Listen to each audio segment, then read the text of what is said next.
everyone, welcome to BullishAF. I am Whit Gibbs, today joined by super special guests. Really excited about this one. We've got Codeeeeeee in the house. Cody, what's up, man? What's up, Whit? Hanging out, man. You know, Are there really that many E's in your name? I hope so. I hope so. I mean, yeah, there is totally. That's completely legit. Birth certificate on there. I mean, that makes sense. I mean, crypto, it's COD and then 15 E's afterwards. I get it. Yeah.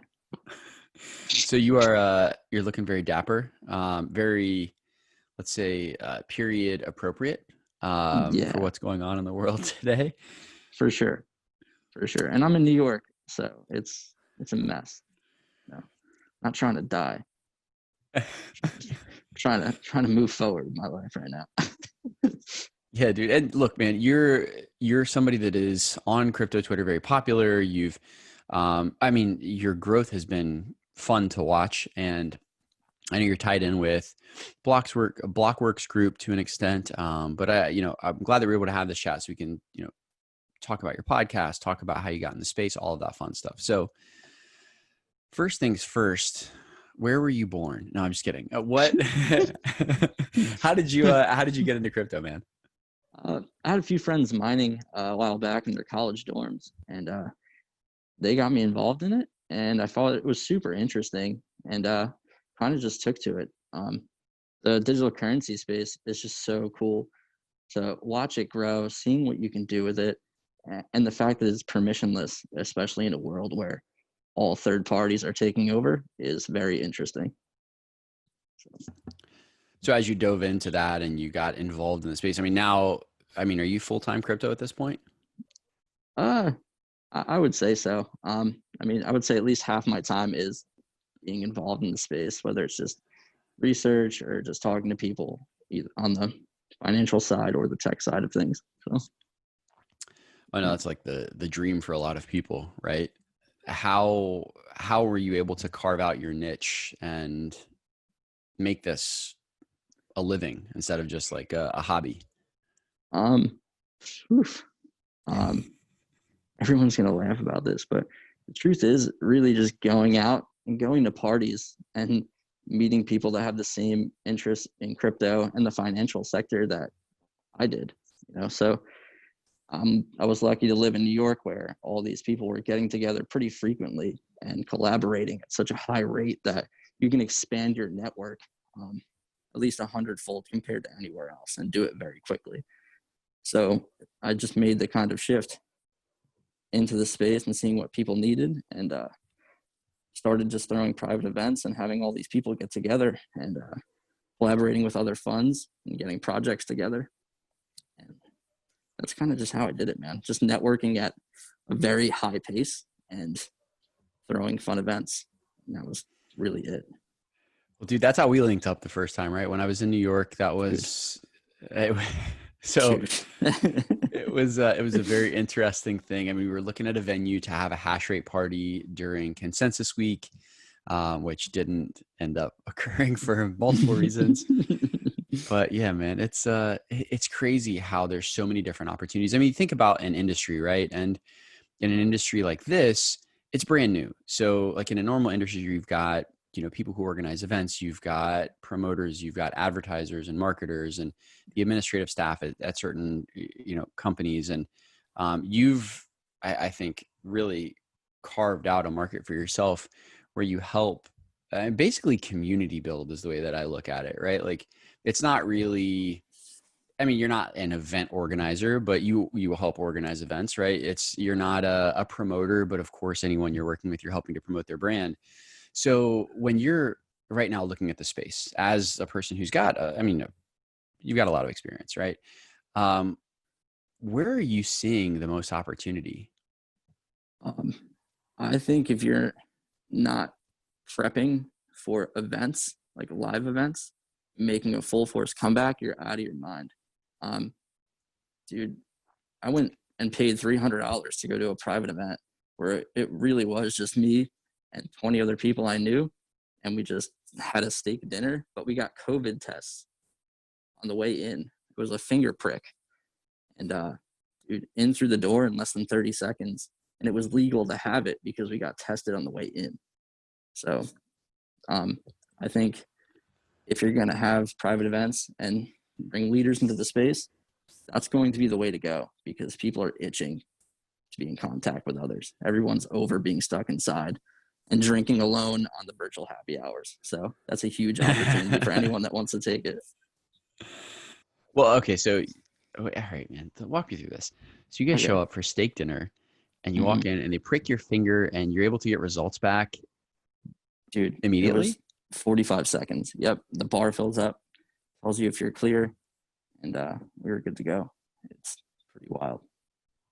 So if you can get COVID tests that clear that quickly, and you can put private events together, they're out there. And like, it's a huge opportunity, man. Well, I mean, that opens up a whole new bag of questions, right, with regards to COVID testing, which we'll save for a medical podcast. But Yeah. I mean, wasn't there BitBlock Boom, I think, is going on soon. And that's a Bitcoin conference that's in Texas. And I saw it advertised, and I think Marty Bent and Matt Odell are going down there. And I was wondering how they were going to do that, because I mean, obviously everyone wants to get out of their house. You know, it's just, at this point, everyone's, I think, it's like being in a bear market for 18 months. People are a little bit more risk on and they just want to, you know, do some wild shit. Yeah. When do you think that these events are really going to come back in full force? I think when you can get the actual format down and down pat, right? So if people were to start having private events and things of that nature, you would need to get an actual COVID test that's signed off by a doctor and throw it into that chat, you know, so, or the private event organizer chat. So I think within the next 6 months, that's going to become a thing, and it's going to explode. So I'm wondering if, like, so if you have a 2 or 3 day event, right? Are you testing every time someone comes in and out of a venue? That's crazy. I mean, it's a tough call, right? Because hopefully everyone there was just tested prior to showing up. And I think the 2-day event structure, that's just a tough call. I think a 1-day event structure is pretty solid. You just quarantine the entire hotel. So let's do this. We'll get like an all-inclusive resort in Mexico. Cayman Islands. Yeah. There you go, Cayman Islands. It's secluded, surrounded by water. You load it with booze, right? And then once you're on the island, you can't leave. Everyone that's in the resort, you're confined to that space for the 2 days. You just go ape shit. Sounds fantastic. You should set that up. I would buy a ticket. Same. Yeah, we should set that up. That'd be so much fun, man. Yeah, but I'm just looking forward to live events happening again. You know, hopefully it comes live soon. I mean, aside from the events part, man, you are working with what is really the premier media group in crypto, right? And I can say that as the owner of a media company. Blockworks Group is phenomenal. I mean, the events that they put on, obviously the gang of podcasts that are out there. Yeah. I mean, shit, you guys have so much going on. So in an organization like that, what's that like on the day to day? I mean, really just keeping in contact with everyone working remotely. You know, they have such a good crew of people to work with, to the point where it's seamless. You know, everyone has their niche that they're working on, and everyone's background in that company is absurd. You know, you have people that have worked on the high end of finance to working with private events at the highest scale you can get to, and then creative directors from Tisch University. You know, I've graduated through the whole system. I've worked for either Nike or things of that nature. They just pull very high talent people and put them in the niches that they know they will grow fast in, and just make it work. Sure. But yeah, I mean, Jason's done a phenomenal job. What's the other founder's name? Mike. Okay. Yeah. Yeah. It's been, I mean, obviously they started with the Pomp podcast, which is by far I'd say the biggest in crypto, and now one of the biggest just out there, growing like crazy. And he's a master marketer. And yeah, for sure. I mean, dude, it's been fun to watch all of that. And it's great for the space. Like, people will throw shade at different, and I mean, I guess no press is bad press, but people throw shade at Pomp. Recently, a lot of people were throwing shade at Scott Melker. And I Yeah, think it's man. just, anytime you put yourself out there, you're opening yourself up to trolls and negativity. And I think that everyone that's on those shows has done a good job of kind of casting it aside. For sure, man. Your It's tough. well, dude, I mean, like, one of the things about you is that you seem to be probably, I mean, one of the more liked people in crypto. You've got a really good following. You continue to grow it, and you're not making any waves, man. So, like, what's your strategy when you're going in and looking to grow your following and to engage the community? Uh, I think a lot of people think when you start growing a brand, like your goal is to make money. And my main goal is just to meet really cool people and hang out. People just have very distorted feelings about why they want to be big on social media. I mean, don't think about being big on social media. Just connect with people, man. And that's it. And put information out there. Work publicly. Tell people about what you're working on publicly so it doesn't seem like you're hiding anything. Also, probably helps a lot. True. Well, and Yeah. it's always hard to understand what you should share and what you shouldn't, right? Like, there's all of these rules, it seems like, about like timing of when you share things and when you start to promote or whatever the case may be. As you're working with other people who are looking to build followings, I know that you've done things of that nature. Mm-hmm. What are you seeing as some of the trends that people are picking up on right now on the social media side and, wanting to engage with and talk about? Especially in crypto, obviously, like DeFi right now is hot. We're seeing a bunch of media entities pop up that are exclusively focused on that. Mm-hmm. And that's going to be interesting to see where it goes in the next year or two. Right now, a lot of the things I'm sure me and you are seeing is on like an ICO boom style on Uniswap. Yep. But I mean, they're launching a Series A, so I'm really interested to see where this goes in the next 6 to 9 months. That's going to be great. I mean, they're going to, dude, I don't know when it launches, but it'll close the same day, right? Oh, I mean, absolutely. they're crushing it. What do you make of all of this, man? I mean, were you around for the last alt season? Oh yeah. Yeah. I wasn't, so I don't. Dude, how does it relate? It's actually kind of different to a degree because you have a lot more professionals working in the space that are working on DeFi publicly. Like you can find their LinkedIns, you can find personal information about them and their backgrounds. In the ICO boom, you had people that were using just the same pictures of themselves, just as like the marketing director, the CEO. Like it was just ridiculous. So I'm interested to see where it goes, but the professionalism is definitely a level up compared to where the ICO boom was. You say that, and then everyone's getting rich off of a Tendies token. I mean, it's like that in every industry. True. But yeah, like some Tend. Yeah, I mean, dude, Tend, Tard was another one, and now Taco's coming. Actually, Taco came out on Tuesday, so Taco came out on Tuesday.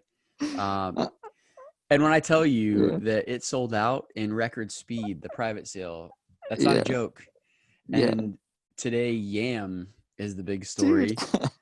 Yam had, I think, like 43 million in total value locked in like a few hours.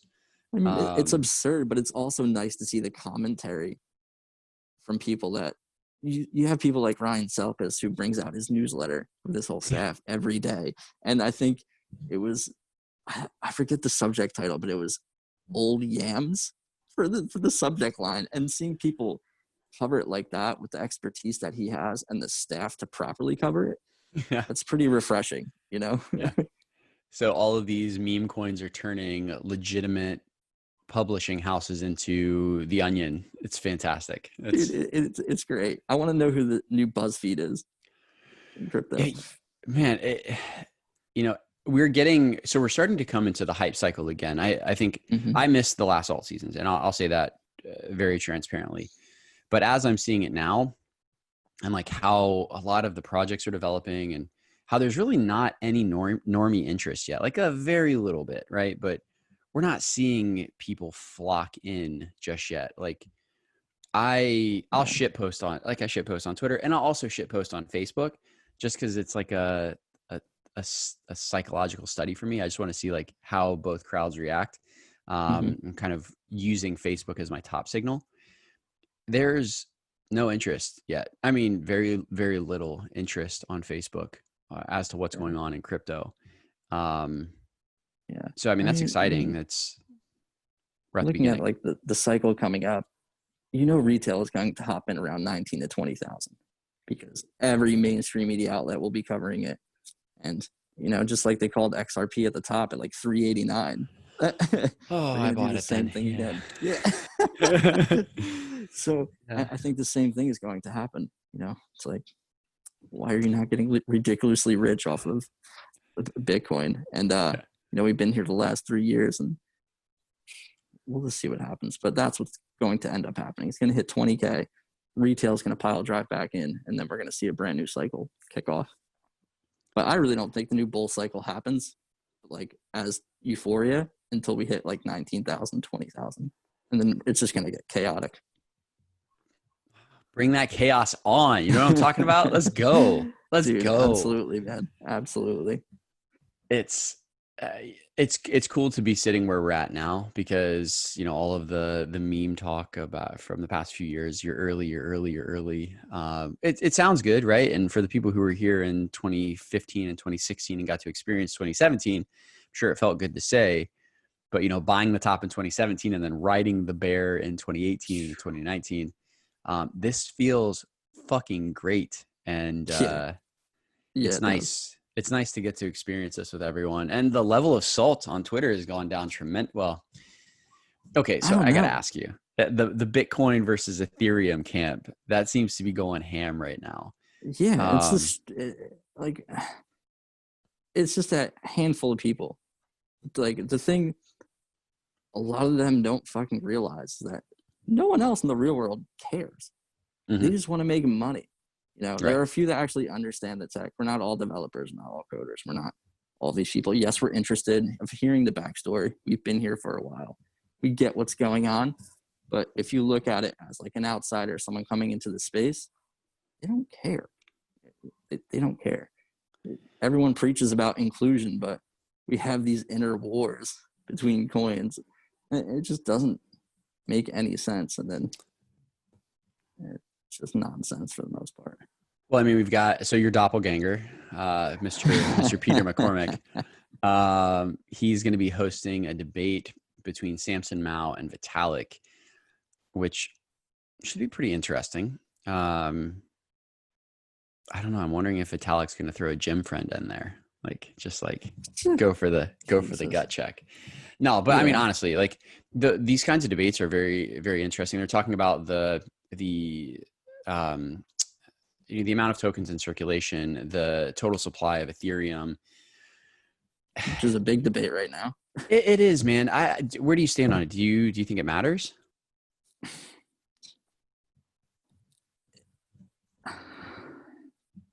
Putting Codee in a corner. Yeah. It's tough because total supply is one of the main factors, and a lot of people, how they judge A, money, and B, crypto to begin with. What is the total supply here? I mean, that's Bitcoin's whole thing. It's scarcity, right? 21 million, that's it. A lot of them are lost. There we go. As far as Ethereum is concerned, who knows? But then again, it's been the building blocks for a lot of these projects. Like 50 to 70% of these projects wouldn't be here if it wasn't for Ethereum. So who knows? I'm just waiting to see the chaos unfold. To be honest, I've been the biggest Ethereum hater since I started. I always thought it was just the ICO hype, and that's why it was here and blah blah blah. I mean, I don't mind shit coins. I find fondness in holding them and trading them. But now seeing all of this and the saltiness between Bitcoin and ETH, and I don't really care to choose a side. I'm here to better my life and the people's lives around me, right? So yeah, I'm not really worried about Bitcoin or ETH, they're all just, in my opinion, tools to get people further along, right? Absolutely. The smart contract aspect of Ethereum is great. I think there may be a little bit of saltiness on the Bitcoin side because the development is a little bit lagging, I guess is the way to say it. I'm sure I'm going to get crushed for that, but there's such an ecosystem that's building up on Ethereum. And right now, I think that if people could take a step back, a lot of these maximalists would realize that people trading these Uniswap tokens and trading, in general during alt season, it's great for Bitcoin. It increases the amount of buying and selling of Bitcoin as people exit their alt positions, which increases the transaction fees, which benefits miners, which strengthens the infrastructure and the network. It's just it's this big circle and everything's connected. But for some reason, the two biggest are just in a constant pissing match. I don't know. Maybe BCH needs to just fork again so that Bitcoiners can focus on something else.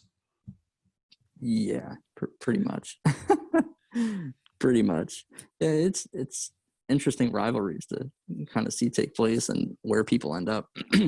Because for the most part, even a lot of those maximalists came in to make money. That was the whole goal. They admit it.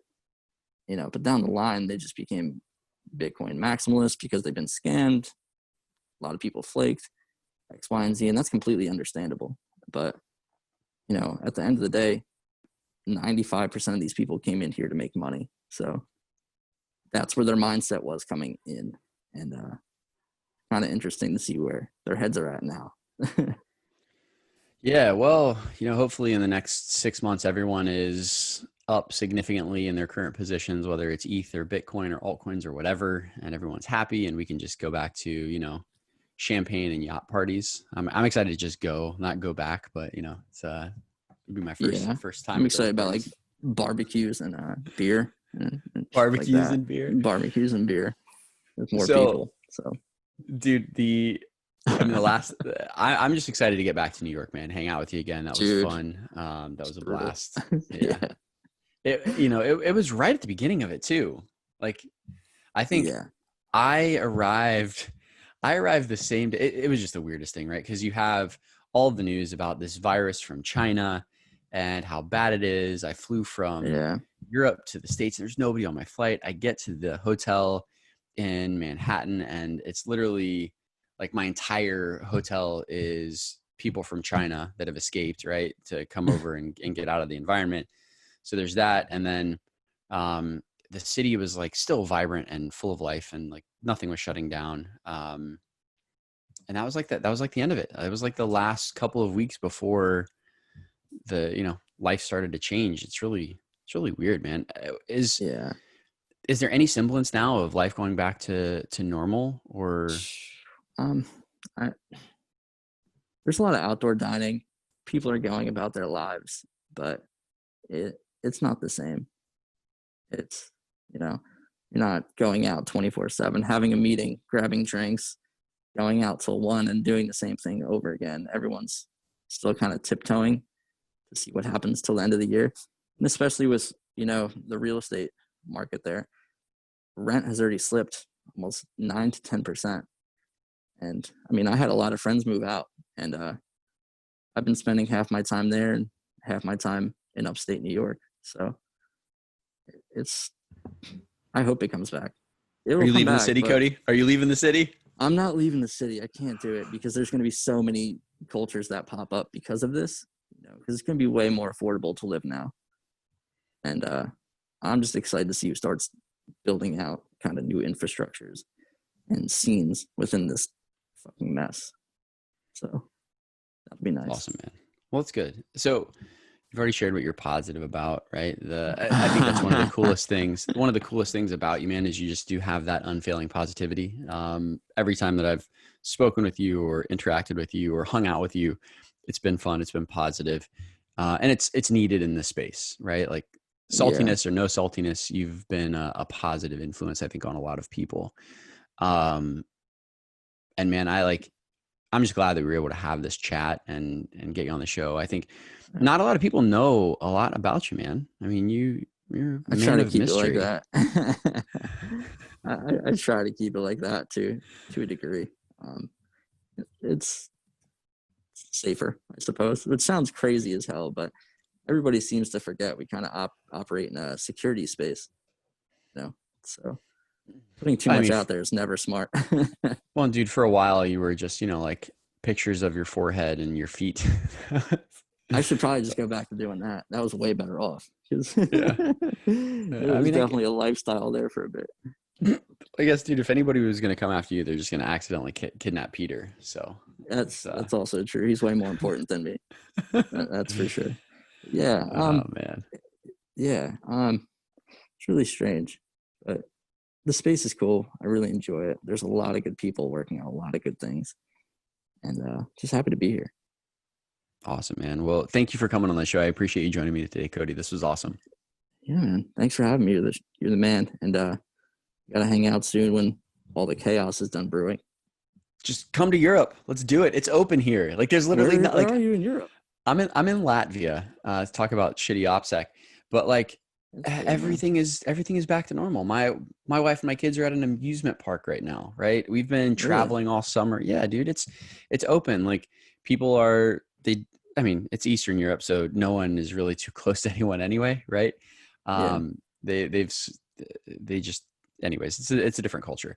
But it's been great. Everything is pretty much normal. There's not really any kind of life that's restricted. The only thing that's different here is that everything closes at midnight. So you can't stay out at bars and clubs until 4 or 6 in the morning. You got to leave at midnight. But other than that, business as usual, man. So you're welcome anytime. Sweet. Thanks, man. Appreciate it. Might make the trip. There you go. All right. Well, and to the viewers of BullishAF, thank you guys for tuning in. Until next time, I hope everyone out there continues to enjoy this magnificent alt season, and I hope you all stay bullish. Thanks for watching this episode of BullishAF, a Hashrate Media production. If you enjoyed this video, please consider liking, sharing, and subscribing for more great content like this every day of the week. In addition, feel free to leave a comment below and let us know who you'd like to see on the next episode of BullishAF. Also, if you head over to hashrate.com, you can sign up for our free weekly newsletter, Difficulty Adjustment. Every Wednesday morning, we provide you with the latest news and information on Bitcoin, cryptocurrency, and mining. Plus, each week, one newsletter subscriber will be selected at random to receive a free Ledger Nano S cryptocurrency wallet. So go ahead and sign up today. Who knows, you may be the next lucky winner. Want more from Hashrate? Go ahead and follow Hashrate TV on Twitter. It's the easiest way to keep track of our newest content all in one place. That's at HASHR8_TV. Thanks again for watching, and we will see you very soon. Please remember that all content appearing on this or any other Hashrate channel is strictly for informational and entertainment purposes only. You should not construe any such information as legal, tax, investment, financial, or other advice. Consult a licensed financial advisor before investing yours or anyone else's money.